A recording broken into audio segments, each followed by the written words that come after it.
How would you like a 15% discount to my daily email, the stack of stuff, the show notes, discounts to the conference, all of that? All you need to do is text the word show to 33777. You'll get the annual subscription with a 15% discount to my daily email. You'll get the stack of stuff, the links to the show notes, discounts to the conference, and so much more. All you have to do is text the word show, SHOW, to 33777. Text show to 33777.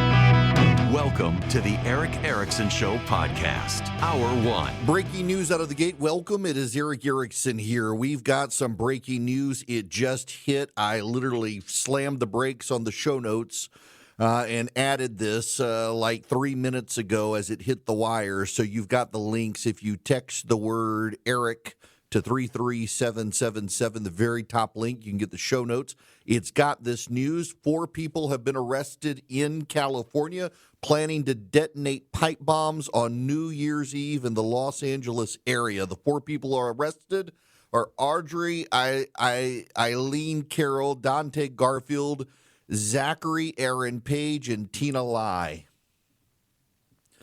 This is happening right now as I'm talking to you. The FBI making these announcements. 4 individuals arrested. Again, Audrey Eileen Carroll, Dante Garfield, Zachary Aaron Page, and Tina Lai. They've been identified as members of something called the Turtle Island Liberation Front. Really? That's their name? The Turtle Island Liberation Front. Well, they intended to make pipe bombs and blow up parts of Los Angeles on New Year's Eve. Now, here is the notable thing from Kash Patel, the director of the FBI, and I quote, "The subjects self-identified as members of a radical offshoot of the Turtle Island Liberation Front, an extremist group motivated by pro-Palestinian, anti-law enforcement, and anti-government ideology. They were allegedly planning coordinated IED bombing attacks on New Year's Eve, targeting 5 separate locations across Los Angeles." So pro-Palestinian demonstrators, none of whom are Islamic or Palestinian. They're radical leftists who hate the government, left-wing anarchists, Antifa types who wanted to kill people and do damage in Los Angeles. Now, this back to CNN, and again, if you have the show notes, this link is at the very top. The plan outlined all the security precautions the members should take while executing the plan, including using burner phones, declothing locations, and setting up long movies to stream at home to serve as an alibi, the Department of Justice said. The documents also allegedly included a step-by-step process for crafting a pipe bomb. The members planning to carry out the attack were using the encrypted messaging platform Signal, the FBI alleges in the complaint. Carroll, the document says, provided a list that identified components, chemicals, and tools, along with prices which would be required to create the pipe bombs needed to go through with the planned attack. The Signal group chat was titled Order of the Black Lotus, according to the Justice Department. On December 12th, the group allegedly went to the Mojave Desert to construct and test the explosive devices. Based on an FBI bomb technician's review of the materials found at the co-conspirators' campsite, the FBI bomb technician determined that the components could likely be used to build both improvised explosive devices and Molotov cocktail devices, and that the components were readily assemblable, the complaint says. This is breaking news. Here we go. Progressive activists wanted to blow up parts of Los Angeles. They're anti-law enforcement, anti-government, and pro-Palestinian. Now, this comes on the heels of what happened at Brown University and Bondi Beach. Let me deal with Brown first. We'll get to it a little bit later as well. We're watching what appear to be the Keystone Cops in charge at Brown University. I am baffled by what I have witnessed there with the police. They couldn't tell the difference between a suspect and a person of interest. They had to regularly be corrected by the Attorney General who is standing there, saying the evidence now points in a new direction. Law enforcement officials late Sunday released the man who they had identified as their person of interest. He was a last name Erickson. No relation. The Rhode Island Attorney General Peter Narana in a news conference said this is what these investigations look like. Sometimes you head in one direction and then you have to regroup and go in another direction. That's exactly what happened over the last 24 hours. There was a quantum of evidence which justified detaining this person as a person of interest. That evidence needed to be corroborated and confirmed. That evidence now points in a different direction. So what that means is that this person of interest needs to be and should be released. They don't seem to have a suspect. The guy who was detained, Benjamin Erickson, is a decorated soldier who served in a position at Arlington National Cemetery. He's an infantry soldier in the U.S. Army. He passed sniper training, had experience with firearms instruction, received a Good Conduct Medal, participated in security duties near the president, and assisted with funeral duties at Arlington. A spokesman for the U.S. Army said Erickson had no deployments and left last year with the rank of specialist. Brown University did not immediately respond to questions about Erickson's record. Authorities said the person of interest was not a current student at Brown. He took online classes with a focus on psychology at the University of Wisconsin-Milwaukee after graduating high school. This is from CNN. He was identified. His name was put out there by people. It got all over the internet, and now the U.S. or the Attorney General in Rhode Island is like, nope, not him. Not the Erickson. They don't know. What's so notable, what is extremely notable, is that the police tell us the gunman who opened fire on the classroom of a Jewish professor. Let's not leave that detail out. The gunman opened fire on the classroom of a Jewish professor. They were in a study session for an upcoming exam. The vice chair of the college Republicans there is the first person we know of who has been killed. She was ready to go home for Christmas and won't be there now.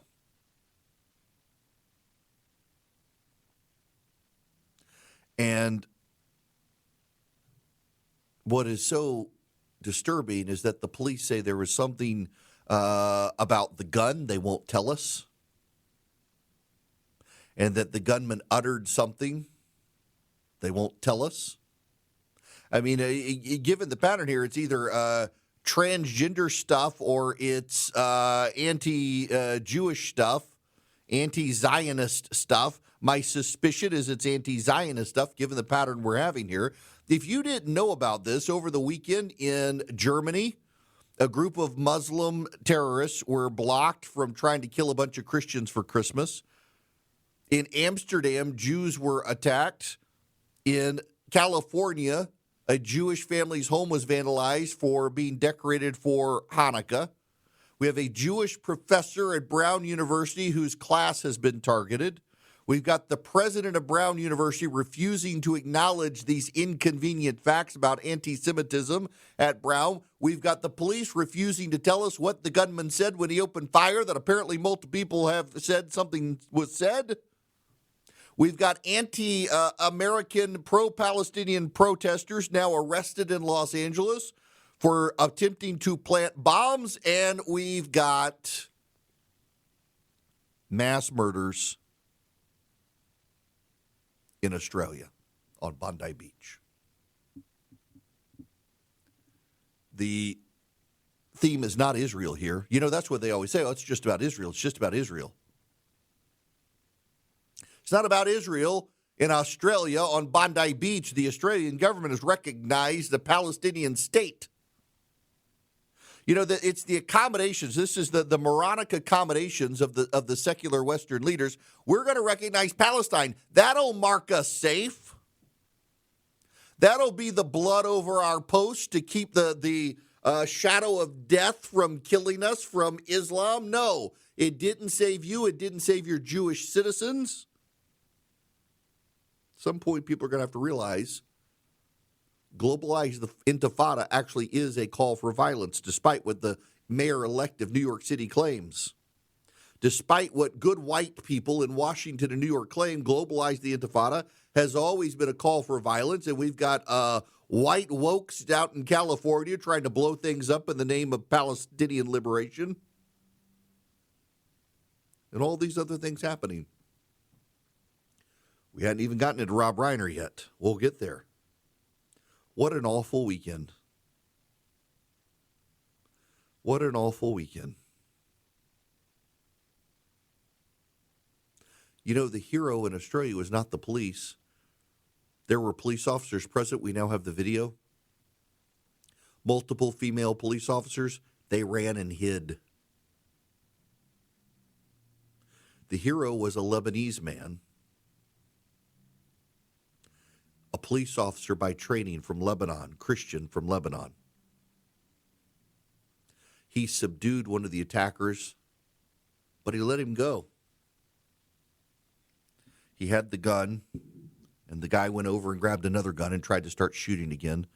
But it was the Lebanese man who was the first one there to help, while the police ran and hid. It was very much like Uvalde, the school shooting in Uvalde.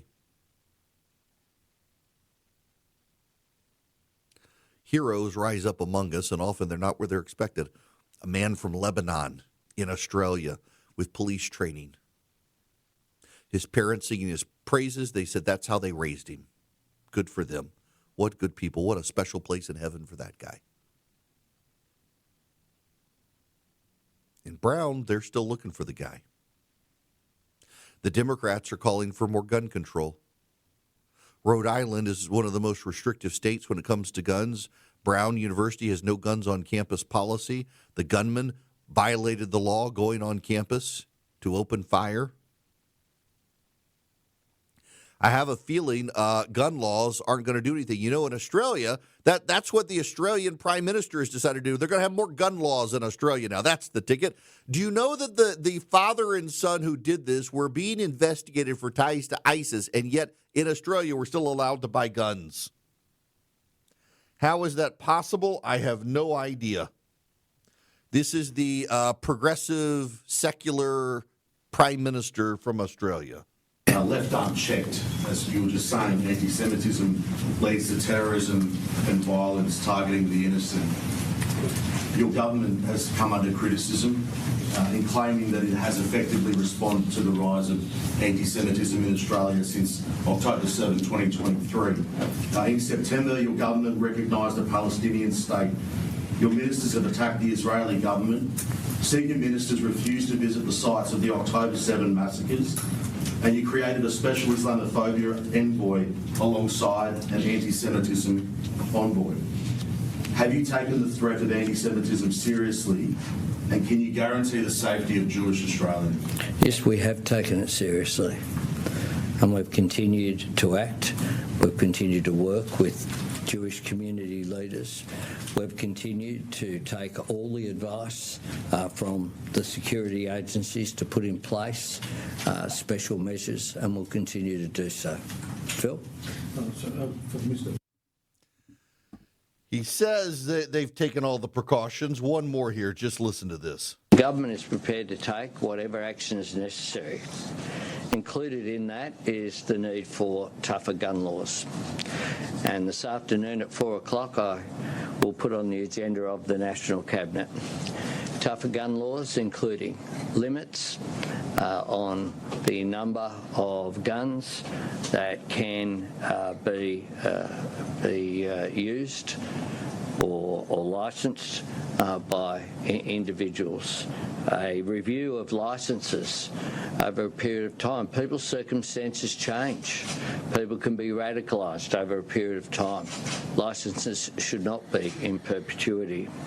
And checks, of course, making sure that those checks and balances are in place as well.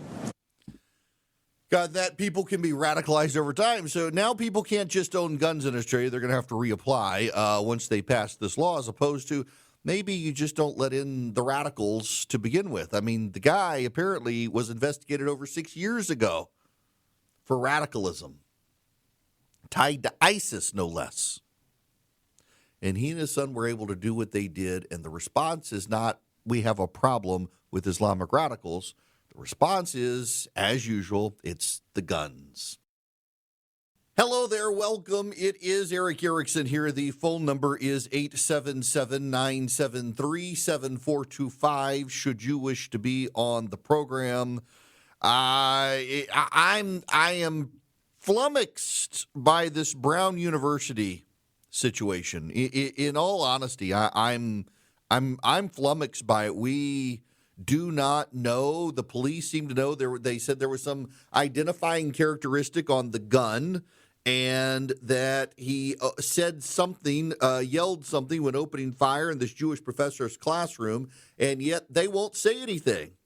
Their person of interest is no longer a person of interest. I gotta say, I think that political correctness and wokeism are at play here, and if they don't actually say clearly what happened, instead of muddying the water, arresting an Erickson, and then say, well, nope, investigation went somewhere else. After letting all the information about this guy, let's presume right now, based on their statements, this guy is innocent. They released his name. You got a whole background at CNN on this guy. He's going to start turning up in Google searches. And they're like, nope, not him. They're saying the campus is safe, but they can't tell us whether or not the shooter is still there or not. This is Keystone Cop stuff. It's just wild to watch what has happened at Brown University, and the local police there just want you to know, well, we're not letting the FBI take charge. That's right. Their big priority is making sure everyone knows that they're not letting the FBI take charge because of Donald Trump. Absolutely bizarre. The parents of the students there should be livid. Right now, there's still time to get yourself an Eden Pure Thunderstorm for Christmas. You can get 3 of them and save $200. You get them for less than $200. They're air purifiers. They trap pollen, dust, pet dander. They kill 99% of bacteria and viruses. Where they really shine is in odor elimination. They wipe out odors, all odors. They generate ozone, which touches the odors and eliminate them wherever the odors are.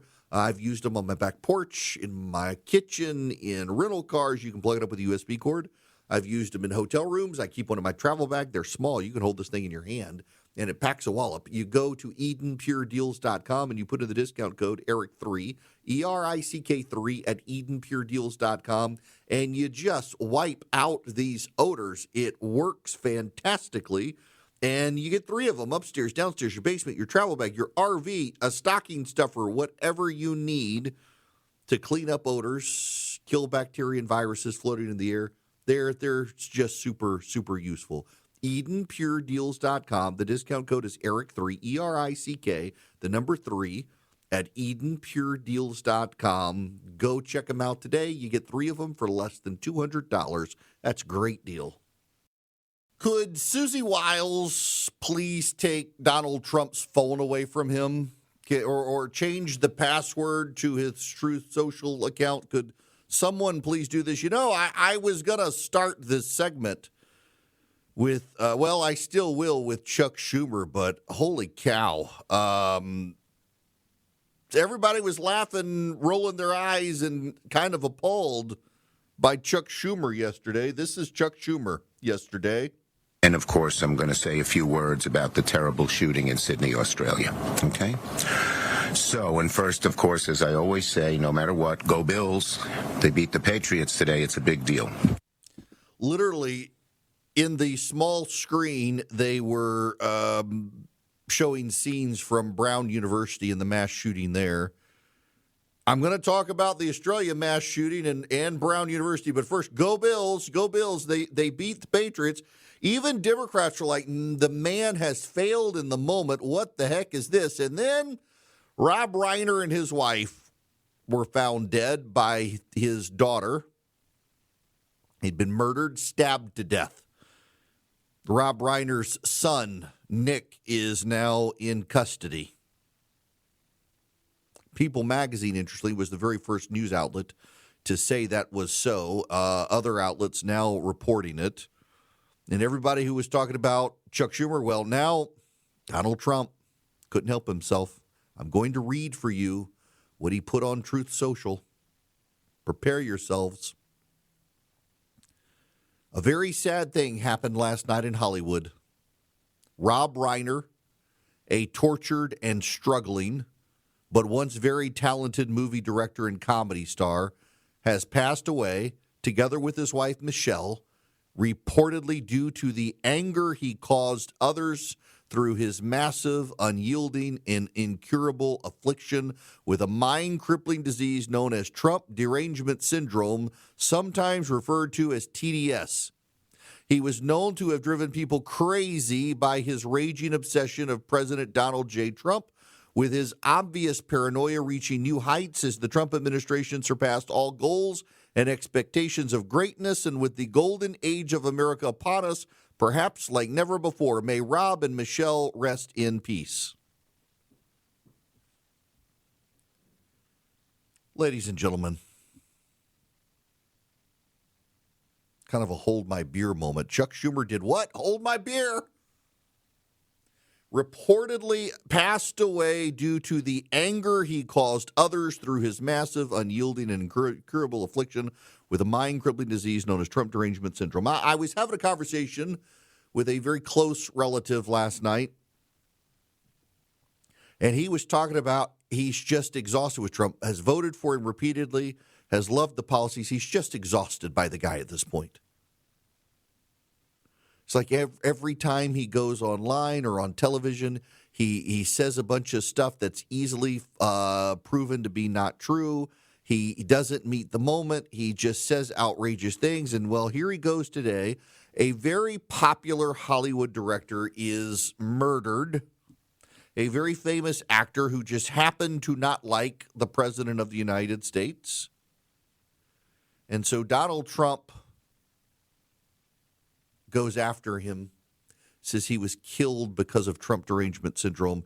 Rob Reiner's son murdered, slit his throat and his wife's throat, according to the press reports at this time. Stabbed him to death. They were in their home with their son, and their son murdered them, and the President of the United States gets online and relishes in it. Joe Biden, Barack Obama, Bill Clinton, no Democratic president has done this sort of stuff like that. You know, Rob Reiner, when Charlie Kirk was assassinated, came out very forcefully and condemned it and said how much, though he disagreed with Charlie Kirk, this is inexcusable, that we are a nation built on free speech, and people like Charlie should be able to be out there in the battle of ideas and say what he wants to say, whether you like it or not. And he was horrified and appalled by the attack. It was shameful and should be condemned.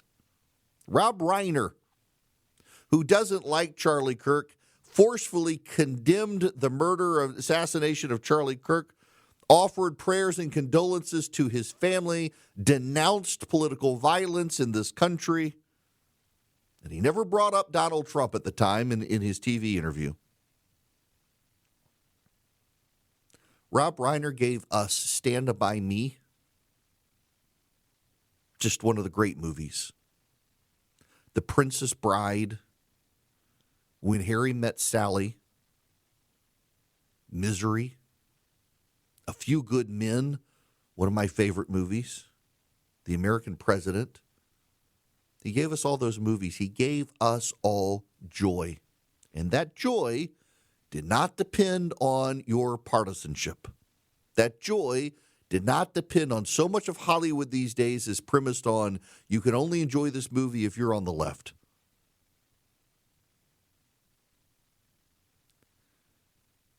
The Princess Bride is one of Ted Cruz's favorite movies, one of my favorite movies, one of my son's favorite movies, A Few Good Men. I love A Few Good Men.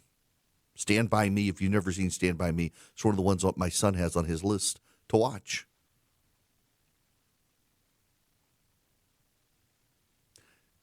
no one should be treated the way the President of the United States is treating this issue. Now, I'm going to say something that's going to make a lot of you mad. You can contact at ewerickson.com. You can even, Eric at ewerickson.com. Fire off your hate mail. The Republicans are going to get wiped out next year if this behavior doesn't change by the president. He lacks impulse control. You should see the reaction from people on the right online, horrified. People who are longtime supporters of the president, devout supporters of the president, are like, I don't know, dude. Here's how I'm going to make you all mad. The president has said, these are his words, not mine, he's never felt the need to repent of anything. He started saying that in 2015. He said it in 2016. He said it to me directly in conversation. He has said it on stages in the last several years. This year, he has said there's nothing he can do, he thinks, to get into heaven. What a tragic statement. There's nothing I can do to get into heaven. There's nothing any of us can do to get into heaven.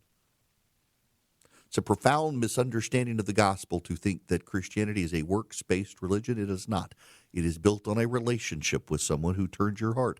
And if we are to know Christians by our love, there's no love in the statement that he said about Rob Reiner. He is surrounded by a group of people who are professing believers, who are evangelicals. He has a presidential prayer team that prays for him and over him. And I get the sense that they're there to get scraps from the table, and they're not really interested in the president's soul.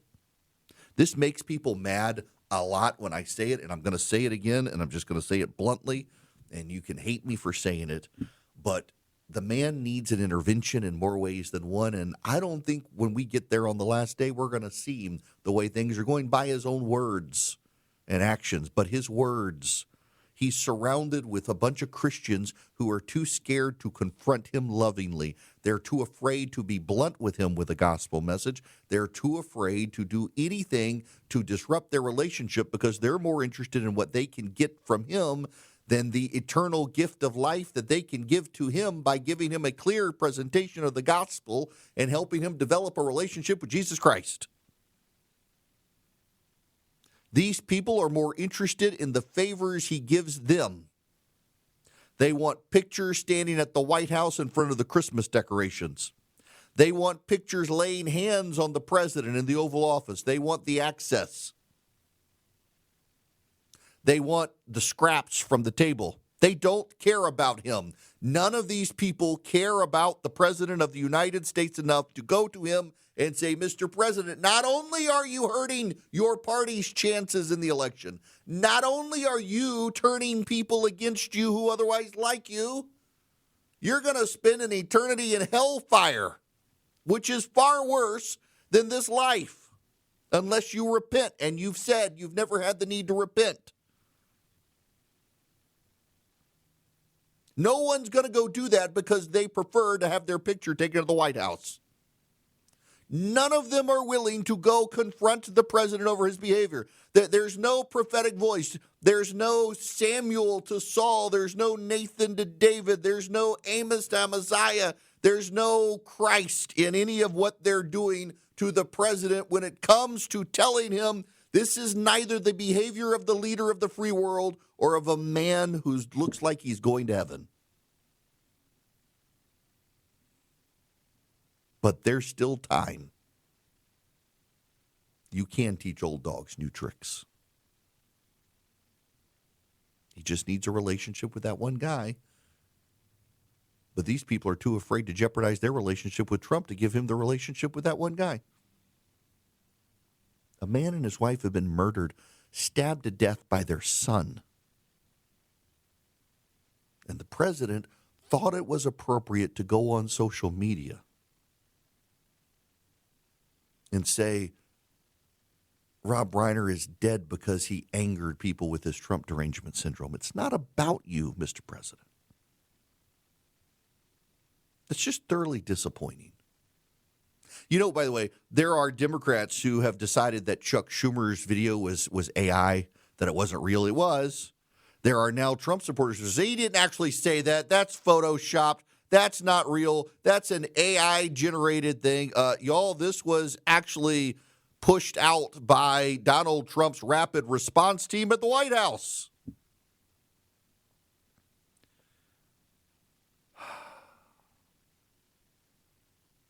I'd like to think he's capable of doing better, but not without some regeneration of his heart and soul, which has not happened, despite all these evangelicals claiming how much they've witnessed to him, prayed over him, laid hands on him. No, they've been laying hands out to him to get stuff from him. They haven't actually been doing what they said. It is an abject failure of the Christian missional influence inside the government of the United States that we are dealing with this situation. It is an absolute failure of the evangelical cause that so many churches out there, they pray for the president for their own protection and whatnot, but not for the man's soul, it seems. I'm actually far more interested in seeing this man in heaven than I am getting something for this man. And too many of the people who are around him claiming to be believers seem to be really more interested in scraps from the table. They will be called to account on the last day. All these people who were put into his presence, put in a position to be able to be prophetic to him, and they're scared of losing the power and the access. It's just unacceptable. It's just unacceptable. And it's disappointing. And that's the real tragedy here, is how disappointing it is. The Republicans are headed into an election season, and the president keeps finding ways to put them on defense about stuff. I saw somebody on Twitter say that this is going to be like the least read tweet among senators ever, because you know what's going to happen. They're all going to shove cameras in the faces of senators and congressmen saying, what do you think about the president's tweet? Oh, I haven't seen it.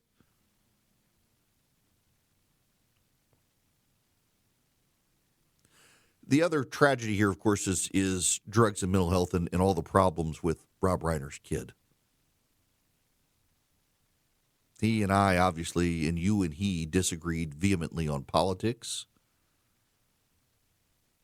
And his son is purportedly, allegedly, I guess we're supposed to say, murdered him. And his wife. What an awful tragedy. Just what an awful tragedy. What a great director and actor, regardless of his politics. It is nice that there's someone out there who you and I both know where he stood on politics, diametrically opposed to all of us, and yet he could still make us laugh and provide us entertainment. And he's been taken from the world by his son through a monstrous act that I've got to imagine mental health was involved in it. His son had battled addiction, among other things. This was not a good weekend. From Australia to Brown University to events in Europe to California to just an awful weekend in world history. We'll get through it together, though. We always do. When we come back, we've got to dive in more to the news of the day and the incompatibility of radical Islam, well, Islam in general, frankly, with Western values, and how do we reconcile these? We'll discuss it. Take your phone calls, 877-973-7425. Welcome back. It is Eric Erickson here, 877-973-7425. Thanks to my buddy Chris Crawford, who sent me the audio of Rob Reiner talking about the assassination of Charlie Kirk. Just to juxtapose this. The president, and by the way, you should know there are people saying that the president's tweet that I read to you is fake, but it was put out by the rapid response team of the White House. Like, the official account is the one that pushed it out. It was not fake. It was real. It was terrible. Contrast the president's statement about Rob Reiner with his discussion with Piers Morgan about Charlie Kirk. When you first heard about the murder of Charlie Kirk, what was your immediate gut reaction to it? Well, horror. Absolute horror. And I unfortunately saw the video of it, and it's beyond belief what happened to him. And That should never happen to anybody. I don't care what your political beliefs are. That's not acceptable. That's not a solution to solving problems. And I felt like what his wife said at the service, that the memorial they had, was exactly right. And totally, I believe. I'm Jewish, but I believe in the teachings of Jesus, and I believe in doing to others, and I believe in forgiveness. And what she said to me was beautiful and absolutely, she forgave his assassin, and I think that is admirable. That's Rob Reiner on the assassination of Charlie Kirk. I need not read to you again President Trump on the murder of Rob Reiner by his son. Just disappointment abounds. And by the way, just as a practical matter, this is the sort of stuff that makes Donald Trump a lame duck even sooner, as more and more Republicans decide I got to put my distance between me and him to win elections. He's doing it to himself. Now, out trying to mobilize conservative grassroots activists across the country to stand up for the president's agenda is Americans for Prosperity. They'd love to have you marching and fighting and knocking on doors and going to state legislatures and local governments for common sense conservative reforms. You go to afpvolunteer.com today and sign up for Americans for Prosperity. They're a great group of people. They really are. They advocate common sense conservative reforms across the country, from school choice to reining in state and federal bureaucratic rules, to fighting for common sense tax reform, the president's tax reform package, among other things, licensing and permitting reforms to lower costs and speed up production of energy, housing reform to make housing cheaper and more able to be built more readily. Go to afpvolunteer.com. If nothing else, they're just going to keep you informed on public policy, so you know there actually are solutions out there to what ails us as a country. afpvolunteer.com is where you want to go. afpvolunteer.com. I'm on their board of advisors. Come join us coast to coast.